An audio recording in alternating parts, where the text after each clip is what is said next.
kwa madai ya kwamba itaenda kushindwa kwenye uchaguzi, kama ambavyo wenzetu akiwepo Mheshimiwa Tundu Lissu ambavyo wamekuwa akidai kwamba serikali ya Chama cha Mapinduzi ni waoga wa kufanya mabadiliko kwenye katiba kwa sababu watashinda uchaguzi. Mheshimiwa Mwenyekiti, jambo hilo si kweli na limedhihirisha namna ambavyo serikali imekuwa mara kwa mara ikifanya mabadiliko katika katiba yetu.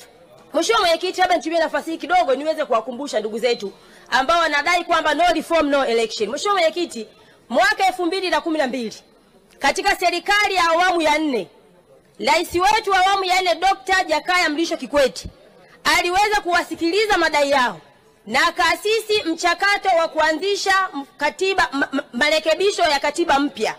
Mheshimiwa Mwenyekiti, Rais alianza kwanza kwa kuteua tume na mwenyekiti wa tume akiwa Jaji Warioba na wajumbe wengine walikuwa ni mzee wetu Butiku, Dr. Salim pamoja na mzee wangu Prof.